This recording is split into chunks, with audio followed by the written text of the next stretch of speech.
as an entrepreneur. I have dealt with different personalities. I've dealt with so many different type of people in a course of 25 years being an entrepreneur myself. I have dealt with nice people. I have dealt with nice but non-productive people. I've dealt with negative people. I have dealt with negative opportunists who actually do a lot of business. I have dealt with people who are super ambitious in the public but secretly lazy privately. One of the most annoying people to deal with is toxic people. Today I want to talk about how do you handle people who are toxic in your organization. You see, most of the people think that by avoiding toxic people, by neglecting them, by not talking to them, eventually those toxic people will fade away, will leave you alone. Well, the answer is you are completely wrong. If you don't know how to treat the virus, if you don't know how to cure the cancer, that virus, that cancer can spread all over your body. Another word, all over your organization. As an entrepreneur, as a sales leader, as a person, you must start to learn how to handle toxic people appropriately. The first thing that I like to do when I have anyone that's toxic in my organization, the first thing that I like to do is to confront and communicate. When I confront certain people that's toxic, I do not want to confront the person and put them down and throw rocks at them. I want to confront the issue. So that's the first thing that you need to remember as a leader, as an entrepreneur. When you want to confront somebody, do it professionally. And you need to communicate them and learning how to address the issue. So the step number one, when you confront and communicate, I want to achieve 3 main goals. First thing, I want to remind that toxic individual in front of me, why are we still working together? What was the initial reason why we're working together? I want to remind that person's vision, crusade, teamwork, the main purpose. Why are we together working? Is it only for our selfish needs, or is it still important to achieve a common goal for a bigger cause for the company, for the team? So I want to remind that individual, why did we start our relationship in the first place? Second, I want to address the issue now. What is the main issue? A lot of time, you want to confront certain people. You want to bring up the issue. It cannot be vague. It cannot be unclear. It has to be specific issue that you're talking about. It has to have documentations. What exactly the problems here? You know, what are the issues here? And if you cannot have specific issues brought up with documentation to back it up, there is no issue. And the third thing, through my conversation, is what are the solutions? What do we want to achieve through this conversation? So remember, when you confront and communicate with that individual, number one, remind them, why are we working together? Is it still important to work together to achieve a bigger goal? Number two, address a specific issue. And number three, which is the most important part, is what are the solutions so we can resolve this and move forward in a very positive way. Next, if the issue does not get resolved, it continues to escalate.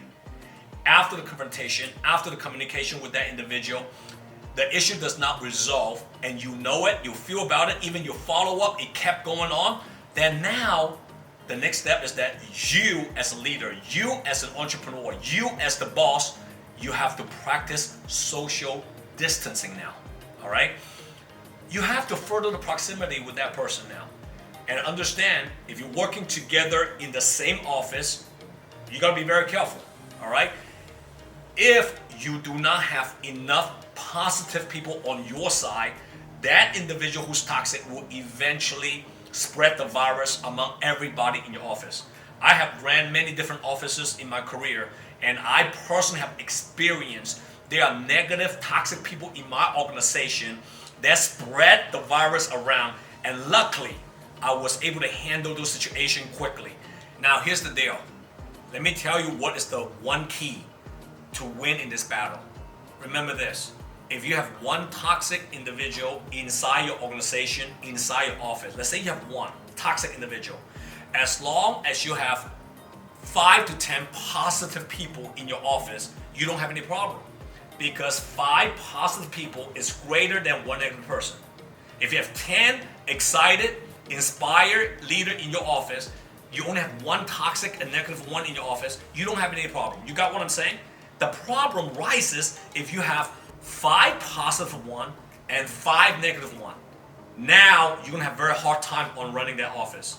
Now the last thing is, if the situation got even worse and people in your organization started to become infected by the virus, by the toxic individual, you have to now learn how to practice isolation. Earlier was practice social distancing. Now you have to learn how to isolate. Isolate means that you have to completely remove yourself from that office, from that location, from that person. Because if you don't, the virus, that individual will kill you.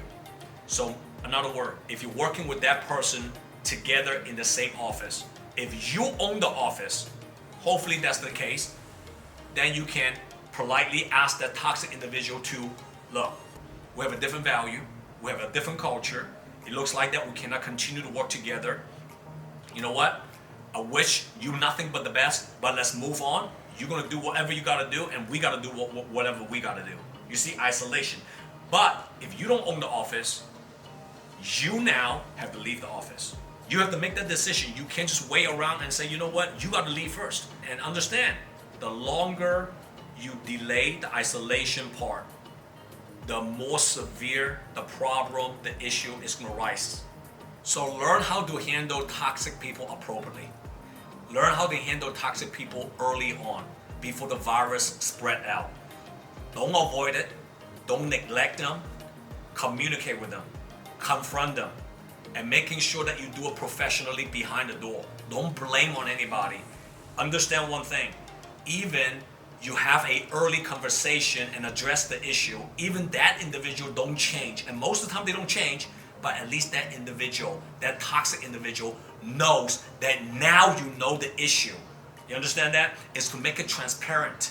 If somebody you know something, they slow down.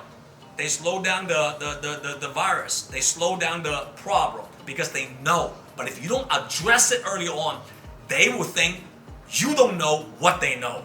Does it make sense for you?